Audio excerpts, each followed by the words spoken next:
Heartfulness organisation के सुरभि जी, प्रदीप जी और सब फॉलोअर्स, आप सभी का मैं स्वागत करता हूं और आभार व्यक्त करता हूं कि आपने ये मौका दिया कि वजन कम करने के लिए और डायबिटीज रिवर्ट करने के लिए जो जानकारी मेरे पास है वो आपके साथ साझा कर सकूं। मुझे मालूम है कि 7 बजे से आप लोग बैठे हैं और कुछ लोगों के ऊपर धूप भी काफी आ रही है, लेकिन आप लोग सब फॉलोअर्स हैं, इसलिए सब सिंसियरली अपने जगह पर बैठे हैं। आज मैं ज्यादा लंबा तो भाषण नहीं करने वाला हूँ, क्योंकि सब लोगों ने हाथ ऊपर किया है कि दीक्षित डाइट मालूम है। तो आपको ये बताऊंगा कि डॉक्टर दीक्षित डाइट नाम का यूट्यूब चैनल है, जिसके ऊपर आपको काफी लेक्चर्स, मेरे पुराने लेक्चर काफी 1.5-2 घंटे के भी है, लेकिन शॉर्ट लेक्चर्स अभी हमने बनाना चालू किया है 7-8 मिनट के, तो वो भी आप उसको देख सकते हैं।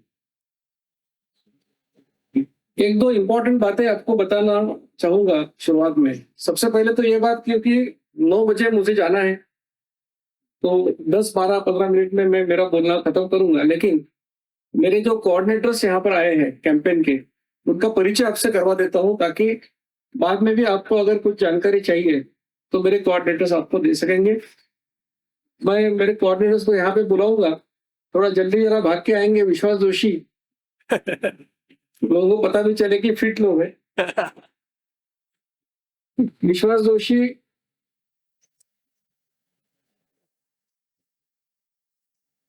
अविनाश गोखले,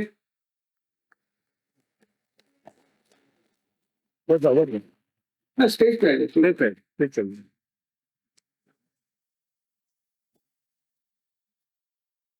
विश्वास जोशी, अविनाश गोखले, संजीव सिंह, तो ये 3 लोग हैं जिनसे आप बाद में भी बात कर सकते हैं। वो उनको डाइट प्लान के बारे में पूरी जानकारी है। और हमारा जो जंगली महाराज रोड पे डायबिटीज रिवर्सल सेंटर है, उसके भी कोऑर्डिनेटर के तौर पर ये लोग काम करते हैं। तो जिनको भी डायबिटीज रिवर्ट करना है, वो इनसे बात करके वो सेंटर में जरूर आना है। जैसा आपको मालूम है, ये कैंपेन पूरा फ्री है, इसमें कोई हिडन कॉस्ट नहीं, कभी भी ये हमेशा फ्री रहेगा। तो आप अपना डायबिटीज रिवर्ट करने की कोशिश जरूर कीजिए। धन्यवाद।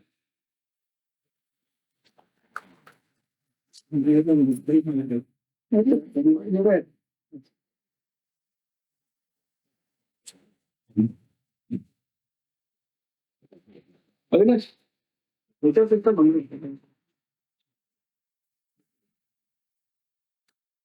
अभियान की कुछ किताबें हैं जो मैंने लाई है हार्टफुलनेस ऑर्गेनाइजेशन के लिए एज ए गिफ्ट।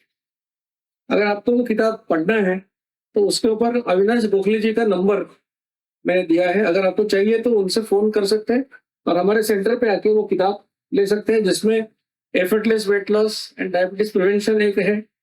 ये किताब हिंदी, इंग्लिश, मराठी तीनों लैंग्वेज में है। हेल्पफुल डाइट नाम का किताब है, स्वास्थ्यप्रद आहार, आरोग्यदायी आहार, वो भी मराठी, हिंदी, इंग्लिश में है। और तीसरा किताब है वंस देयर वाज डायबिटीज। ये 25 ऐसे लोगों की यशोगाथा है जिन्होंने अपना डायबिटीज रिवर्ट किया without any medicine, only with lifestyle. तो ये किताबें आप, उसके ऊपर अविनाश का नंबर दिया है, उनको फोन कर सकते हो, आप जंगली महाराज रोड पे आके ले सकते हो। अब ये सिंपल लाइफस्टाइल के बारे में आपको कुछ इंपॉर्टेंट बातें बताऊंगा। हमारे शरीर में इंसुलिन नाम का एक हार्मोन होता है जो पैंक्रियास में से बनता है। अब जब इंसुलिन की लेवल बढ़ती है तो हम मोटे हो जाते हैं, हमको इंसुलिन रेजिस्टेंस आता है और बाद में हमको टाइप 2 डायबिटीज होता है। ये सिद्धांत है इस लाइफस्टाइल के पीछे। ये लाइफस्टाइल 3 टाइप के लोगों के लिए नहीं है। जो बच्चा 18 साल से कम है उनको इसकी जरूरत नहीं। प्रेग्नेंट और लैक्टेटिंग मदर्स, जब तक के बच्चा 9 महीने का नहीं होता, उन्होंने नहीं करना चाहिए। और टाइप 1 डायबिटीज के मरीज, यानी कि जिनके शरीर में इंसुलिन बनता ही नहीं, तो इसलिए उनको इंसुलिन का इंजेक्शन लेना पड़ता है लाइफ टाइम, उनके लिए भी ये लाइफस्टाइल नहीं है। लेकिन आप लोगों में से जितने लोगों को डायबिटीज है, कितने लोगों का जरा हाथ ऊपर करेंगे तो पता चलेगा। काफी 20% लोगों ने हाथ ऊपर किया। इनको डायबिटीज हुआ 30, 35, 40 साल में, तो इसको बोलते हैं टाइप 2 डायबिटीज। तो इनको जरूर फायदा होगा। लेकिन ये पहले 3 कैटेगरी जो बोला, इन्होंने ये नहीं करना चाहिए। अब इंसुलिन जो शरीर में बनता है 2 प्रकार से बनता है। एक को हम बोलते हैं बेसलाइन सिक्रीशन। इसका मतलब है 24 घंटे पैंक्रियास से थोड़ा थोड़ा इंसुलिन बनता है। लगभग दिन में आपको 24 घंटे में 18 से 32 यूनिट इंसुलिन बनता है। इसकी विशेषता यह है कि ये इनवॉलंटरी है, मतलब इसके ऊपर आपको कोई कंट्रोल नहीं है। इसको आप कम ज्यादा नहीं कर सकते, ये आने वाला है, जिंदा रहने के लिए आवश्यक है। इंसुलिन निर्माण होने का दूसरा तरीका यह है कि जब भी कुछ खाएंगे इंसुलिन बनेगा। और एक्सपेक्टेशन ऐसा है कि जितना इंसुलिन दिन में लगता है उसका 50% बेसलाइन तरीके से आना चाहिए और 50% खाना खाने से हमने बनाना चाहिए। यानी 18 से 32 यूनिट बेसलाइन, तो 18 से 32 यूनिट खाने से आपने बनाना चाहिए। अब जो इंसुलिन खाना खाने से बनता है, इसकी 3 विशेषता है। पहली विशेषता यह कि जब भी कुछ खाओगे एक विशिष्ट मात्रा में इंसुलिन बनाओगे। ये विशिष्ट मात्रा हर एक के लिए अलग अलग है। कोई 2 यूनिट बनाएगा, कोई 5 बनाएगा, कोई 10 बनाएगा, कोई 20 बनाएगा। ये हर एक के लिए अलग अलग है। दूसरी विशेषता यह है कि जो व्यक्ति एक एप्पल खाने के बाद 2 यूनिट इंसुलिन बनाता है, उसको अगर 4 एप्पल खाने को दिए तो भी वो लगभग 2 ही यूनिट बनाएगा। मतलब 1 एप्पल के लिए 2 एप्पल के लिए 4, 3 के लिए 6, ऐसे नहीं होता। कम खाओ ज्यादा खाओ, इंसुलिन उतना ही बनता है। ये दूसरी विशेषता। तीसरी विशेषता यह है कि एक बार इंसुलिन निर्माण होता है पैंक्रियास से, तो वो पैंक्रियास एग्जॉस्ट हो जाती है। फिर से इंसुलिन बनाने के लिए उसको कुछ समय लगता है, वो लगभग 55 मिनट का है। तो ये आपके इंसुलिन निर्मित के बारे में मैंने आपको बताया शॉर्ट में कि 2 तरीके से बनता है। बेसलाइन के ऊपर आपका कोई कंट्रोल नहीं है, खाना खाने से जो बनता है उसके ऊपर कुछ कंट्रोल आपका हो सकता है। अब ये इंसुलिन का कार्य क्या है, इसको समझते हैं। इंसुलिन का कार्य सिंपल है कि जब खाना खाते हैं तो पाचन की प्रक्रिया के बाद आपके खून में जो एंड प्रोडक्ट्स आते हैं, कार्बोहाइड्रेट से बनता है ग्लूकोज, फैट से बनता है फैटी एसिड, प्रोटीन से बनता है अमाइनो एसिड। तो आपने कुछ भी खाया, कितना भी खाया, तो आपके खून में अल्टीमेटली 3 ही एंड प्रोडक्ट आते हैं। इनका इस्तेमाल करना इंसुलिन का काम है। और शरीर में करोड़ों सेल्स है, उनको एनर्जी लगती है जिंदा रहने के लिए, काम करने के लिए। और पूरे सेल्स की एनर्जी अगर इकट्ठा करेंगे तो आपकी डेली एनर्जी रिक्वायरमेंट बन जाती है। तो ये एनर्जी अगर हम पूरे शरीर की हम देखेंगे तो दिन में लगभग 2000 कैलोरीज हमको लगती है। आपका वजन ज्यादा है या फिर आप मैनुअल वर्क ज्यादा करते हो तो आपको एनर्जी ज्यादा लगेगी, लेकिन ऑन एन एवरेज 2000 कैलोरीज लगती है। अब शरीर ये ऊर्जा कहाँ से लेता है? तो शरीर को जलाने के लिए 2 फ्यूल्स अवेलेबल है। एक है ग्लूकोज, और 1 ग्राम ग्लूकोज जलाएंगे तो आपको 4 कैलोरी एनर्जी मिलती है। दूसरा फ्यूल है फैटी एसिड यानी कि चर्बी, और 1 ग्राम फैटी एसिड जलाओगे तो आपको 9 कैलोरी ऊर्जा मिलती है। यानी कि चर्बी जलाओगे तो ग्लूकोज की तुलना में 2.25 गुना ऊर्जा मिलती है। इसलिए शरीर के हर सेल को फैटी एसिड जलाने में मजा आता है। इसका एक्सेप्शन सिर्फ ब्रेन सेल्स का है, उनको फैटी एसिड अच्छा नहीं लगता, उनको ग्लूकोज अच्छा लगता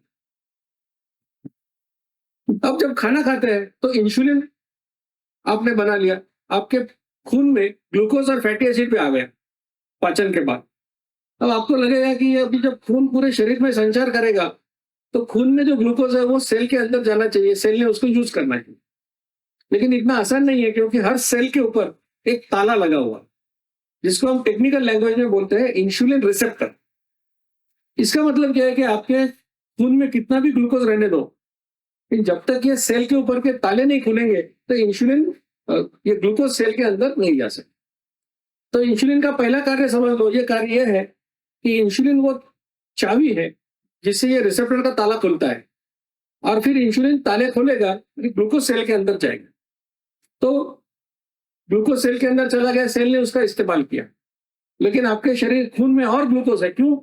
हम लोग क्या खाते हैं? चपाती, चावल, इडली, कार्बोहाइड्रेट ही कार्बोहाइड्रेट खाते हैं। तो हमारे खाने के बाद, पाचन के बाद खून में जैसे कि ग्लूकोज की बाढ़ आती है, तो सेल की रिक्वायरमेंट खत्म हो गई, फिर भी ग्लूकोज बाकी है। इस ग्लूकोज का कन्वर्शन इंसुलिन की वजह से ग्लाइकोजन नाम के पदार्थ में होता है, और वो लीवर और मसल में स्टोर किया जाता है।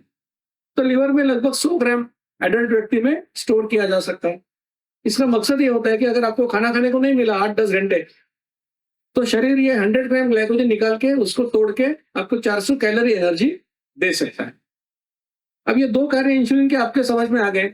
अब तीसरा काम बहुत महत्वपूर्ण है। वो कार्य ये है कि ये 2 कार्य होने के बाद और भी ग्लूकोज अगर आपके खून में है, जो हमेशा रहती है क्योंकि हम कार्बोहाइड्रेट ही कार्बोहाइड्रेट खाते हैं, इस एक्स्ट्रा ग्लूकोज का रूपांतर इंसुलिन की वजह से फैटी एसिड में होता है, और चर्बी के रूप में स्टोर किया जाता है।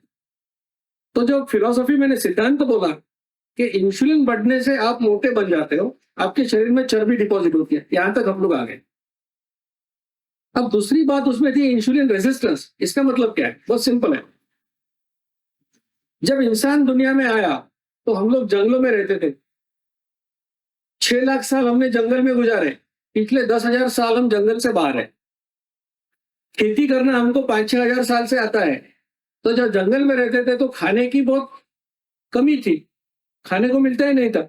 आज मिला तो 1 महीने के बाद दूसरा मिलता था, लोग भूखे मरते थे। इसलिए शरीर की फिजियोलॉजी क्या है? Feasting and fasting. पर जब मिलेगा पेट भर के खा लो, इतना खा लो कि अभी जगह नहीं है।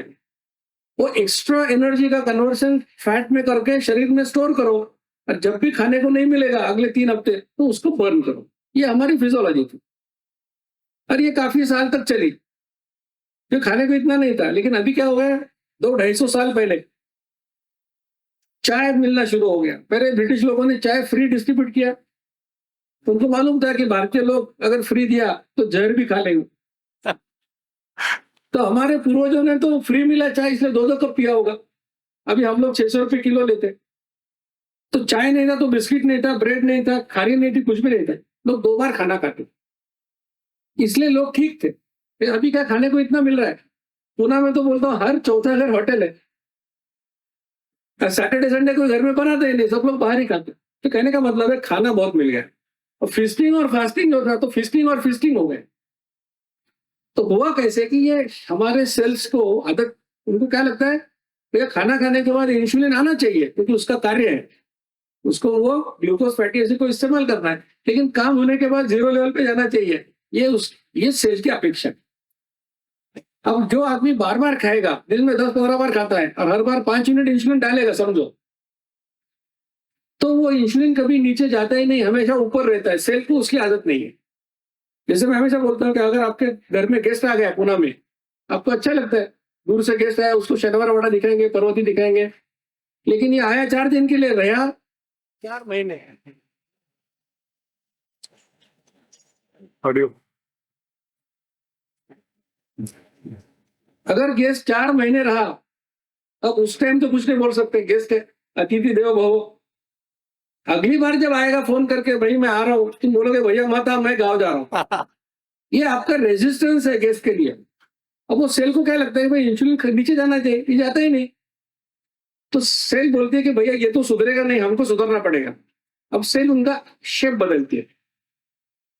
इसका मतलब क्या होता है कि वो इंसुलिन रिसेप्टर का शेप बदलता है, यानी कि ताला अभी खराब हो गया।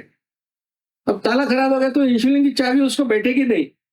जब ये आदमी खाना खाएगा तो 5 यूनिट इंसुलिन डालेगा, ग्लूकोज भी है, लेकिन ताला खराब हो गया। अभी ग्लूकोज सेल में नहीं जाएगा। अब खून में इतना ग्लूकोज है लेकिन सेल को नहीं मिलता है। सेल का ब्रेन को मैसेज आता है हमको खाने को नहीं मिल रहा है। ब्रेन बोलता है भैया इतनी ग्लूकोज है, इसका मतलब अपनी चाबी अभी खराब हो गई। तो क्या वो करता है ब्रेन कहता है 5 यूनिट का इसका 10 यूनिट कर दो। यानी जो काम करने के लिए 5 यूनिट इंसुलिन लगता था वो अभी 10 यूनिट से होता है। इसको बोलते हैं इंसुलिन रेजिस्टेंस। अब धीरे धीरे ये 10 का 15, 15 का 20, 20 का 25 होते होते एक अवस्था ऐसी आ जाती है कि खून में बहुत सारा ग्लूकोज है, बहुत सारा फैटी एसिड है, बहुत सारा इंसुलिन है, लेकिन अभी ताले इतने बिगड़े हुए हैं, यानी कि इंसुलिन रेजिस्टेंस इतना बड़ा है कि ग्लूकोज सेल पे नहीं जा सकता, खून में ट्रैप हो जाता है, पेशाब से निकलना चालू हो जाता है। और चूंकि खून में इतना सारा ग्लूकोज है, शरीर दूसरा फ्यूल जो है फैटी एसिड उसका भी इस्तेमाल नहीं कर सकता। तो 2 लेजिटिमेट फ्यूल थे, ग्लूकोज फैटी एसिड, उसका इस्तेमाल शरीर नहीं कर सकता है। अब शरीर क्या करता है, उसके पास कोई चारा नहीं, इसलिए वो तीसरा जो फ्यूल है जो कभी वो आमतौर पर एनर्जी के लिए यूज नहीं करता, वो है प्रोटीन्स। उसको ब्रेक डाउन करके एनर्जी लेना चालू करता है। और प्रोटीन्स होते हैं आपके मसल्स में। तो आपका मसल्स लूज होना चालू हो जाता है, मसल वेस्टिंग, वेट लॉस। फिर आप डॉक्टर के पास जाते हो, फिर खाली पेट शुगर 400, खाना खाने के बाद 500, HbA1c कुछ ऐसा 10-11, तब हम आपको टाइप 2 डायबिटीज का लेबल लाए। तो आपकी समझ में क्या आई बात कि वजन बढ़ना, इंसुलिन रेजिस्टेंस और टाइप 2 डायबिटीज एक ही हाईवे के ऊपर माइलस्टोन्स है। और ये क्यों हुआ? इंसुलिन की लेवल बढ़ने से सब हुआ। अब ये अगर समझ में आपके आ गया हो तो लाइफस्टाइल समझना बहुत आसान है। अगर आपको प्रॉब्लम क्यों हुआ, इंसुलिन लेवल बढ़ने से हुआ, तो सॉल्यूशन क्या होगा, इंसुलिन की लेवल कम करो। और क्या सॉल्यूशन? अब इंसुलिन की लेवल कम करना है, आपको मालूम है 2 तरीके से बनता है। बेसलाइन सिक्रीशन को कुछ कर सकते हैं क्या? कुछ नहीं कर सकते। तो आपके हाथ में क्या है, जो खाना खाने से बनता है उसको कंट्रोल कर सकते हैं। अब खाना खाने से बनता है उसको कंट्रोल कर सकते हैं, तो कल से क्या करेंगे, कम खाएंगे या कम बार खाएंगे? बोलो। क्योंकि कम खाएंगे ज्यादा खाएंगे तो भी इंसुलिन उतना ही आने वाला है, इसलिए कम खाना ये सॉल्यूशन नहीं है, कम बार खाना ये सॉल्यूशन। यहां तक आया तो बहुत सिंपल है। लाइफस्टाइल क्या है, कड़ी भूख लगने के 2 टाइम आइडेंटिफाई करो, 2 बार खाना खाओ, ये पहली बात है। 55 मिनट में खाना खत्म करो, क्यों? क्योंकि इंसुलिन एक ही बार बनाना है, 55 के आगे गए तो और एक बार बनेगा। तीसरी बात, खाने में कार्बोहाइड्रेट कम करो, यानी चपाती रोटी चावल कम करो, और दाल सोयाबीन चीज पनीर ये बढ़ाओ, प्रोटीन बढ़ाओ, कार्बोहाइड्रेट कम करो। मीठा जितना कम करोगे स्वास्थ्य के लिए अच्छा है। बातें भली मीठी करो लेकिन मीठा मत खाओ। गुड़ शक्कर शहद शुगर सब्स्टिट्यूट्स शरीर के लिए हानिकारक है। डायबिटीज नहीं भी है तो जितना कम खाओगे अच्छा, और डायबिटीज है तो बिल्कुल मत खाओ। तो ये रहा आपके आहार के बारे में। इसके साथ एक एक्सरसाइज बोला कि 45 मिनट में 4.5 किलोमीटर चलो। साइकिल चलाना है तो 12-15 किलोमीटर साइकिल चलाओ। सूर्य नमस्कार करना है 45 करो। स्विमिंग करना है स्विमिंग करो, कुछ भी करो जिससे हार्ट रेट बढ़ेगी। तो ये सिंपल लाइफस्टाइल मैंने आपको बताई। इसके क्या फायदे होंगे? पहला फायदा, वजन कम होगा। कितना? 6 महीने में 6.5 किलो लगभग। जो भी बोल रहा हूँ रिसर्च पेपर्स के आधार से बोल रहा हूँ, लोगों का एक्सपीरियंस है। पेट कम होगा, सबको पेट का प्रॉब्लम है। अभी कितने लोग यहाँ बैठे थे जो योगा नहीं कर सकते, योगासन नहीं कर सकते, बैठे फिर अपना वो क्या करते हैं, विलोम अनुलोम प्राणायाम। बाकी लोग सब क्योंकि वो स्ट्रेचिंग कर सकते हैं, ये इनको नहीं जमता वो करते। तो ये फिटनेस जो बोल रहा हूँ इंपॉर्टेंट है। कोई भी एक्सरसाइज जो मैंने बोला, तो इससे पेट कम होगा। कितना? 1.5 इंच कम होगा ऑन एन एवरेज। रेंज तो 1 इंच से लेकर 4 इंच तक है। तीसरी बात होगी HbA1c, यानी कि 3 महीने का एवरेज ब्लड ग्लूकोज कम होगा। अगर आप डायबिटिक हो, आपका HbA1c कम होगा तो आपका मेडिसिन कम होगा, और आपका फास्टिंग इंसुलिन लेवल कम होगा। Fasting insulin is a proxy indicator, जिससे पता चलता है कि आपको इंसुलिन रेजिस्टेंस और टाइप 2 डायबिटीज होने के चांसेस कितने हैं, तो वो लेवल कम हो जाएगा। अगर आप सामान्य भी हो, आप नॉन डायबिटिक हो, तो HbA1c आपका 5.4 है तो 5.2 हो जाएगा, और अच्छा। तो ये 4 ऑब्जेक्टिव फायदे आपको होंगे। ऑब्जेक्टिव का मतलब क्या है कि जिसको आप मेजर कर सकते हैं, लोगों को डेमोन्स्ट्रेट कर सकते हैं। ऐसे नहीं अच्छा लगा, बहुत खुश हो गया, इसका कोई मेजरमेंट नहीं है, 1 किलो 2 किलो खुशी नहीं है। लेकिन वजन दिखा सकते हैं कि मेरा 60 था अभी 55 हो गया, पेट कम हो गया, दिखा सकते हैं। और HbA1c फास्टिंग इंसुलिन लैब में जाके टेस्ट करो कि जितने लोगों ने हाथ ऊपर किए कि हमको डायबिटीज है, उतने ही लोग यहाँ बैठे हैं जिनको डायबिटीज है लेकिन उनको मालूम नहीं। Diabetes is under diagnosed. क्यों? हम ब्लड शुगर पे करते हैं।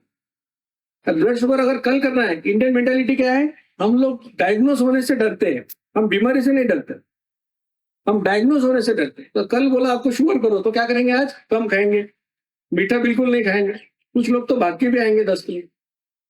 तो कल करेंगे ब्लड शुगर नॉर्मल आ जाएगा। इसलिए HbA1c करो, अगर वो 5.6 के नीचे है तो आप नॉर्मल हो, और फास्टिंग इंसुलिन 10 के नीचे तो नॉर्मल हो, 10 के ऊपर गया तो प्री डायबिटीज।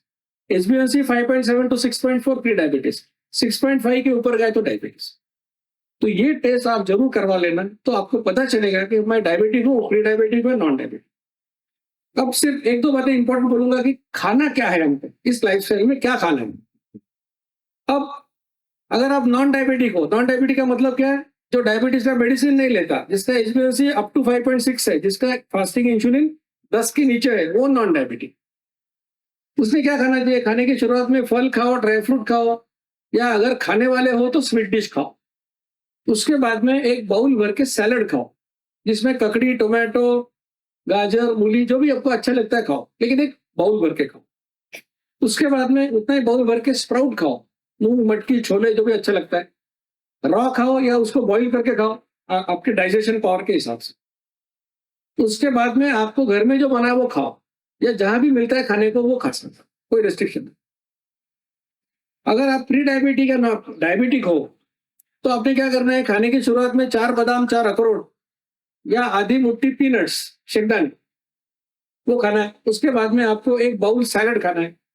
ककड़ी, टोमेटो सब खाओ, लेकिन उसमें गाजर और बीट मत खाओ, उससे शुगर बढ़ता है। उसके बाद में उतने बाउल भर के साथ स्प्राउट खाओ। उसके बाद घर में जो बना है वो खाओ। सिर्फ मीठा और फल दोनों आपको बंद करना है जब तक कि आपका डायबिटीज रिवर्ट नहीं हो। ये हुआ क्या खाना चाहिए खाने में। दो खानों के बीच में क्या खा सकते हैं। अगर आप नॉन डायबिटिक हो तो पानी, घर में बनी पतली छाछ, 2 चम्मच दही में 1 गिलास बटर मिल्क के छाछ बना। आप green tea, black T without any flavour ले सकते हो। आप 25% दूध वाली पतली चाय भी ले सकते हो, या कॉफी भी ले सकते हो। ब्लैक कॉफी लेना है तो प्योर ले लो, उसमें चिकोरी मिक्स नहीं होना चाहिए। इंस्टेंट कॉफी नहीं चलेगी। किसी चीज में गुड़, शक्कर, शहद, शुगर सब्स्टिट्यूट नहीं डालना। नारियल का पानी दिन में 1 बार पी सकते हो, उसकी मलाई मत खाओ, वो खाना खाने के साथ खाओ 55 मिनट में। दिन भर में 1 टोमेटो खा सकते हैं। टोमेटो का मतलब एक ही टोमेटो, टोमेटोज आधा किलो नहीं। ये किसके लिए, नॉन डायबिटिक है। अगर आप डायबिटिक, प्री डायबिटिक हो तो आपको 3 पदार्थ अलाउड है। एक है पानी, दूसरा है पतली छाछ, तीसरा है ग्रीन टी, ब्लैक टी और black coffee without any flavour. किसी में गुड़, शक्कर, शहद, शुगर सब्स्टिट्यूट मत डालो। यानी जो नॉन डायबिटिक लोगों को और 3 पदार्थ अलाउड है। 25% दूध वाली चाय या कॉफी, दिन में 1 बार नारियल पानी, दिन में 1 टोमेटो। ये 3 आइटम डायबिटिक, प्री डायबिटिक के लिए अलाउड नहीं है। तो मैंने आपको ये लाइफस्टाइल बताई, क्या खाना ये भी बताया। ये भी बताया कि अगर आपको आपका डायबिटीज रिवर्ट करना है तो जंगली महाराज रोड के सेंटर पे जरूर आना। सोमवार से लेकर शनिवार तक शाम को 5 से 9 बजे तक ये सेंटर चलता है। वहां पर एमडी मेडिसिन डॉक्टर है, वो आपकी सहायता करते हैं। मैं भी वहां बहुत बार जाता हूँ, मेरी भी आपसे मुलाकात वहां पे होगी। हमारा एम है कि पूरी दुनिया से ओबेसिटी और डायबिटीज दोनों हमेशा के लिए खत्म होना चाहिए। और ये अभियान सिर्फ डॉक्टर दीक्षित का या मेरे मेंटर डॉक्टर जिस्कार का नहीं है, ये हम सबका कैंपेन है। क्यों? हमारे देश में 8.5% लोगों को डायबिटीज है। ये नंबर है 8 करोड़। अगर डायबिटीज के लिए आप मेटफॉर्मिन जैसी कोई गोली लेते हो तो भी आपको महीने का खर्चा 300-400 रुपए है। 70% हाउस होल्ड्स में इनकम 10,000 से भी कम है। जितने लोगों के पैर काटते हैं हम लोग, उसमें से आधे डायबिटिक होते हैं। जितने लोगों की आंखें जाती है, दृष्टि जाती है, उसमें से 50% डायबिटिक होते हैं। डायबिटीज के कॉम्प्लिकेशन का ट्रीटमेंट करना अमेरिका और इंग्लैंड को भी पॉसिबल नहीं है, तो भारत जैसे देश को तो ये इम्पॉसिबल। तो ये सिचुएशन में अगर कोई व्यक्ति आपको एक लाइफस्टाइल ऐसी बता रहा है जो फ्री है, जिसके लिए कोई डॉक्टर एक्सपर्ट नहीं लगता, जिसको कोई मशीन लाने की जरूरत नहीं, पाउडर खाने की जरूरत नहीं है, और जिंदगी भर आप इसको खुशी से कर सकते हो। अब ये सिंपल लाइफस्टाइल से ना सिर्फ आपका वजन कम होगा, लेकिन डायबिटीज प्रिवेंट होगा, डायबिटीज रिवर्ट होगा। मुझे लगता है कि इस देश के रिस्पॉन्सिबल नागरिक के तौर पर, हैसियत से, हम सबकी ये जिम्मेदारी है कि हम इस लाइफस्टाइल को ट्रायल दें। ये नहीं कह रहा हूं कि भरोसा करो, भरोसा करने की जरूरत नहीं, भरोसा अपने अनुभव के ऊपर करो। 3 महीने आपके 100 साल की जिंदगी में से मुझे 90 दिन दे दो। जो बोला इसके पीछे लॉजिक ऐसा लगा तो कल से शुरू करो। ये 4 आप मेजरमेंट लेकर रखो, 3 महीने फॉलो करो, 4 महीने के बाद फिर देखो, 3 महीने के बाद फिर देखो। अगर ये चारों चीजें कम हो गई तो खुद के अनुभव के ऊपर भरोसा करो और इसको लाइफस्टाइल बनाओ। ये आपको कहते हैं, क्योंकि भारत जैसे देश के लिए डायबिटीज की रोकथाम करना, इसके लिए इससे दूसरा कोई इलाज नहीं है। इसके बारे में मेरे मन में कोई डाउट नहीं। मुझे यकीन है कि आप लोग सब स्पिरिचुअली ओरिएंटेड हो, तो जरूर इसका आप विचार करेंगे और इसके ऊपर अमल करेंगे। तो ये मैंने आपको लाइफस्टाइल के बारे में बताया, ये क्यों ये कैंपेन है इसके बारे में बताया, और इसके बारे में काफी रिसर्च पेपर्स भी है, वो भी आप इसको देख सकोगे। इसको फॉलो करने वाले बहुत सारे लोग हैं।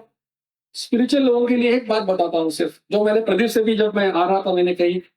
जब मैं बेंगलोर गया था रविशंकर जी के आश्रम में, उन्होंने जो मेरा इंटरव्यू लिया वहां के चैनल के ऊपर, तो मैंने वही कहा कि जो लोग स्पिरिचुअलिटी में होते हैं उनको लगता है कि हम मेडिटेशन करेंगे तो हमारे शरीर का अपने आप ध्यान कोई रखेगा। ऐसा नहीं है। बॉडी और माइंड दोनों का ध्यान रखने की जरूरत है, सिर्फ फिजिकल फिटनेस नहीं।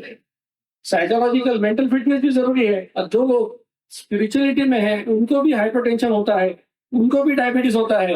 मैंने कई सेंट लोगों के पास गया हूं कि उनका शुगर 400 से कभी नीचे नहीं आता। तो स्ट्रेस सबको है। तो ऐसा मत सोचो कि हम मेडिटेशन करेंगे तो हमको कुछ नहीं होने वाला। फिजिकली फिट रहना हम सबकी जरूरत है। अब जो मैं आपको बता रहा हूँ ये कोई एब्स्ट्रैक्ट नहीं है, ये बहुत सिंपल है, करने जैसा है। इसमें कोई ऐसी बात नहीं है कि जो आप देख नहीं सकते। 4.5 किलोमीटर चल सकते हो, इसमें कोई आपको कल्पना करने की जरूरत नहीं। 2 बार खाना सिंपल है। और ये 2 बार खाना, इसको सपोर्ट बहुत है। आयुर्वेद ने कहा जो काल गुंजित, इसमें दिन में 2 बार खाना खाओ। जैसे अग्निहोत्र 2 बार जलाते हैं वो सूर्योदय और सूर्यास्त के समय, वैसे जब जठराग्नि प्रज्वलित होता है तो 2 बार खाना खाओ, ऐसा आयुर्वेद ने बोला। वेदों ने कहा जो 2 बार खाएगा उसको उपवास का पुण्य मिलेगा। जैन रिलीजन में व्यासना नाम की कल्पना है। क्या मतलब? व्यासना का मतलब है बे आसन। बे का मतलब है 2 बार बैठो 2 बार खाओ। गौतम बुद्ध ने शिष्यों को बोला अगर हेल्दी रहना है तो रात को मत खाओ, क्योंकि वो योगी थे। महाभारत में लिखा है कि 1 बार खाएगा उसको स्वास्थ्य मिलेगा, 2 बार खाएगा उसको शक्ति मिलेगी, 3 बार खाएगा उसको बीमारी मिलेगी, 4 बार खाएगा वो मरेगा। संतों ने क्या कहा? घर घर में मैसेज लाया। ये जो कहावत है मराठी, हिंदी, कन्नड़ सब लैंग्वेज में है। संतों ने क्या कहा? 1 बार खाता है वो योगी, 2 बार खाता है वो हमारे जैसा भोगी, और 3 बार खाता वो है रोगी। 10 बार खाते थे। 3 बार खाने वाला रोगी है तो 10 बार खाने वाला महारोगी होगा कि नहीं? वही तो हो रहा है। और मॉडर्न मेडिसिन भी क्या बोलता है? डॉक्टर मैटसन का किसी तो पब्लिश हुआ, उसने कहा इतनी बार खाना उत्क्रांति की दृष्टि से देखेंगे तो अनैसर्गिक है, अननेचुरल है। तो खाने को नहीं मिलता था ना। शरीर भूखा रहने के लिए बना है, खाना खाने के लिए नहीं बना, ज्यादा खाने के लिए। और ऑटोफैगी का मतलब क्या है? भूखे रहेंगे तो आपके शरीर के अच्छे सेल्स कैंसर सेल को खाएंगे। तो मैं क्या आपको सिंपल बोल रहा हूँ, 2 बार खाओ। मैं 1 बार खाता हूँ 1 बजे 9 बजे, तो 9 से 1 मेरा 16 घंटा फास्टिंग। इसका मतलब ये नहीं आप तो भी 1 और 9 को खाना है। आपकी कड़ी भूख के समय आपको खाना है, कोई टाइम टेबल नहीं है। ये सिंपल लाइफस्टाइल आपको, जिसको रिलीजन, कल्चर, ट्रेडिशन सभी का सपोर्ट है, मॉडर्न मेडिसिन का सपोर्ट है। और दिल ही दिल में आपको मालूम है इतनी बार खाना ठीक नहीं, लेकिन आपको मालूम है, लेकिन उसके ऊपर आप अमल नहीं करते। और मैं सोचता हूँ कि आज का वो शुभ दिन होगा जब आप इसको समझेंगे, इसके ऊपर अमल करेंगे, और वजन से तो मुक्ति पाएंगे, लेकिन अगर डायबिटीज है उससे भी आप हमेशा के लिए मुक्त हो जाएंगे। फिर एक बार हार्टफुलनेस इंस्टीट्यूट और ऑर्गेनाइजेशन के सभी लोगों का मैं आभार व्यक्त करता हूँ, आपका भी आभार व्यक्त करता हूँ और समाप्त करता हूँ। धन्यवाद।